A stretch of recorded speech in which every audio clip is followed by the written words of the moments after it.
में तुलसीदास जी बाबा ऐसी रामचरितमानस लिखे हैं जिसको आप सुन लो, गा लो। रामचरितमानस हमारा इतना प्रसिद्ध है कि अगर अयोध्या पहुंच जाओ तो रिक्शा चलाने वाला भी चौपाई में आपसे बात कर लेगा। बातों बातों में जय श्री सीताराम करता है। चित्रकूट अगर आप पहुंच जाओ, वहां की हर कन कन में छन छन में सीताराम सीताराम दिखाई देता है। श्री वृंदावन धाम आप अगर पहुंच जाओ तो रिक्शा वाला भी आपको राधे राधे करता है ना।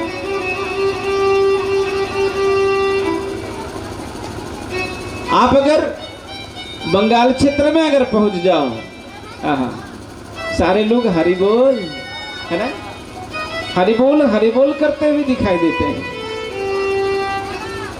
ये कहीं न कहीं भारत के विपरीत चिंतन करने वाले कई प्रकार का प्रहार किया, लेकिन इसके बावजूद भी पता नहीं 80,000 मठ मंदिर टूटे थे मुगल शासन काल में। कबीरदास जी ने कहा था, बोला 80,000 मेरा मंदिर तो तूने तोड़ दिया, कोई बात नहीं, मंदिर तोड़ा है, ये जो मन मंदिर में मेरा परमात्मा विराजमान है उसको तुम कैसे तोड़ पाओगे। जयराम जी की बोलना पड़ेगा। जितना प्रहार हमारे भारत और भारतीय संस्कृति पे हुआ, तोड़ने का खूब प्रयास हुआ। इतना प्रहार अगर अन्य संस्कृति पे हुआ तो हुआ होता तो संस्कृति आई होती और चली गई होती, लेकिन हमारी संस्कृति पहले भी था, आज भी है और कल भी रहने वाला है। हम वासी उस देश के जहाँ पार ब्रह्म का खेल और दिया जले अगम का बिन बातें बिनते। तभी हिमालय क्षेत्र का एक इलाका है अल्मोड़ा। उस अल्मोड़ा के ताकुला एक स्थान है, वहाँ पे बड़ी सुंदर कथा चल रही थी हमारी। मैंने वहाँ पे देखा कि कुत्ता भी कथा सुनने आता था, सबके बीच में बैठ जाता था, जब तक आरती नहीं होता तब तक वो जाता नहीं था। और मैंने ये भी सुना कि एकादशी के दिन में वो अन्न नहीं खाता था। जयराम जी की बोलना पड़ेगा। अयोध्या में आज भी एक गाय है जो कनक भवन का परिक्रमा करती है और एकादशी के दिन में अन्न नहीं खाती। संतों से जब विचार करता हूँ तो कहते हैं पूर्व जन्म का साधु रहा है, लेकिन कुछ न कुछ खामियां, कुछ न कुछ त्रुटियां रह गया होगा, इसलिए पशु योनि में आने के बावजूद भी वो भगवत भक्ति नहीं छोड़ा है। जयराम जी की बोलना पड़ेगा। तो वहां पे एक विदेशी साधु शाम में दिखा, और शाम में जब दिखा तो मेरे भी मन में आया, अच्छा एक विदेशी साधु, क्योंकि विदेश के लोग ऑटोमेटिक दिख जाते हैं। जब मैं केरल कथा कहने गया था तो हमारे चेहरे को देखकर वो कह दिए थे, बोले ये उस इलाका से आते हैं, है ना, ये बिहार झारखंड का ही बाबा होगा। जयराम जी की बोलना पड़ेगा, क्योंकि वहां भी कई लोग रहते हैं जो यहाँ से होकर गए हैं। तो विदेश का साधु चेहरे से ही दिख गया। तो सारे लोग जाकर बोले, बाबा क्या सेवा लोगे। उसने कहा, अभी कोई सेवा नहीं लूंगा, पहले मैं स्नान करूंगा। स्नान किया, फिर कहा कुछ खाओगे। बोले नहीं, थोड़ा तिलक वंदन कर लूँ, शाम का समय है, माथा खाली नहीं रहना चाहिए। चलो ठीक है। कहते हैं जिस वैष्णव के माथे पे वैष्णव तिलक का दर्शन कोई नास्तिक भी अगर कर ले तो आस्तिक उसके अंदर आस्तिकता का वो प्रभाव जगने लग जाएगा।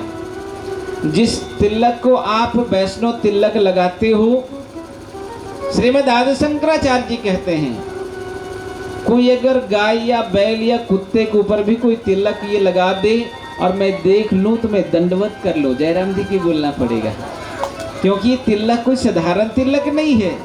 ये परंपरागत तिलक है। ये तिलक हमारी परंपरा और हमारी, हम किस भाव की भक्ति करते हैं, ये दूर से जो जानकार है, जो अध्यात्म को जानने वाला है, वो दूर से ही बता देगा। ओहो, ये इस संप्रदाय से, इस भाव से, इस साख्य भाव से, वो श्री भाव से वो भक्ति करने वाला ये वैष्णव है। जयराम जी की बोलना पड़ेगा। और तो ये जो हमारे जीवन में जो तिलक का स्वभाव प्रभाव है, बहुत लोग तिलक नहीं लगाते। अरे तिलक लगाने से क्या फायदा? तिलक लगाने से एक बात मैं आपको बता दूं, जिसको बहुत ज्यादा कभी कभी माथा दर्द रहता हो, टेंशन रहता हो, तिलक लगाना शुरू करो, देखना माथा एकदम ठंडा मिलेगा, आपको ठंडा मिलेगा। एक को नहीं देना। नारायण हरे, हाँ जी, हल्का सा। तो बोले कि तिलक अगर लगाने से अगर माथा दर्द बहुत होता हो, तिलक लगाना शुरू करो, माथा दर्द ठीक हो जाएगा। दूसरा, अगर आपको अधकपारी हो गया हो और प्रारंभ हो रहा हो, तिलक लगाना शुरू करो, वो बहुत जल्द ठीक करता है। अगला, आपका टेंशन से माथा हीट रहता हो, क्योंकि जब आप चिंता बहुत करते हैं, बहुत प्रकार का लोड हो जाता है। आजकल का व्यक्ति जितना शरीर में पावर नहीं है, उससे ज़्यादा पावर लगा देता है कार्य में। फल ये होता है कि पावर लेस होने लगता है, शरीर काम नहीं करता। जब दिन भर आप बहुत काम करते हो, तो क्या रात भर जगने की क्षमता आप में होती है? नहीं होती है। जब 4 बजे सुबह ही आप टहल करने निकल जाते हो, और आज मैं कहूँ 12 बजे तक जगना है, तो क्या होगा? जयराम जी की बोलना पड़ेगा, है ना? शरीर का एक लिमिटेशन है। सुबह भी टहल होगा, और उस टहल में मैं भी रहूंगा। जयराम जी की बोलना पड़ेगा। कौन कौन सुबह मेरा साथ देंगे टहल में? ऐसे हाथ खड़ा करना, जिसका हाथ खड़ा नहीं भगाओ। जरा कस के ताली बजाना। गर्म पानी से नहाना पड़े, नहा लेना, लेकिन मेरे साथ 4 बजे सुबह टहल में जरूर रहना। बड़ा आनंद आएगा, क्योंकि रात्रि की कथा और भजन कीर्तन में जो आनंद है, उससे 100 गुना अधिक सुबह का भजन कीर्तन करने में आनंद है। और टहल में जय हो, हम तो जगेंगे, लेकिन जो सोया है उसको भी जगाने का काम करेंगे।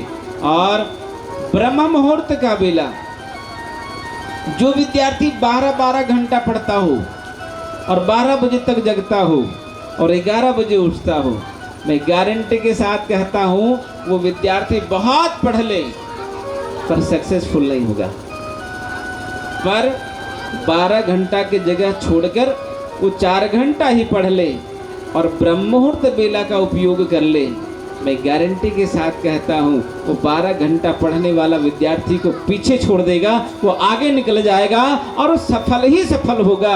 ये ब्रह्म मुहूर्त बेला का लाभ मिलता है। इसलिए आपके यहाँ जो टहल हो रहा है, एक बार सब लोग उनके लिए ताली बजाते हुए और हमारे साथ चलेंगे।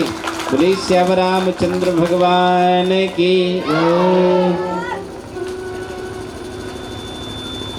तो तिलक लगाने से एक नहीं अनेक फायदा होता है, और सबसे बड़ा फायदा ये होता है कि अगर आप तिलक लगाकर घर से निकले हो और कोई शराबी आपका इंतजार कर रहा है, वो कब आएगा, और तिलक देख लिया, वो समझ लेगा कि बोला आज ये मेरी बात नहीं मानेगा, ये शराब खाना में नहीं बैठेगा, आज मेरे साथ जुआ नहीं खेलेगा। बुरा चाहने वाला, बुरा सिखाने वाला, आपका अहित करने वाला आपसे दूर भाग जाएगा और बुराई से आपको तिलक बचा ले जाएगा। ये तिलक का फायदा है। इसलिए अपने तो तिलक लगाना, पर बच्चों को भी तिलक लगाना।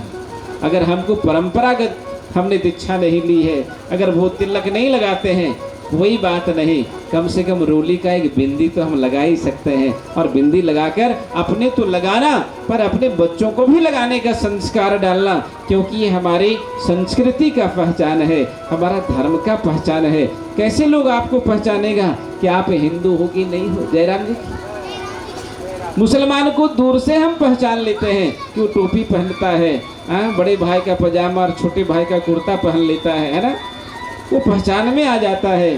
लेकिन आपको कैसे कोई पहचानेगा? कोई एक फायदा नहीं, अनेक फायदा। इसलिए तिलक से बोले श्याम रामचंद्र भगवान की। इसलिए एक फायदा नहीं, अनेक फायदा। कितना समय हो गया अभी?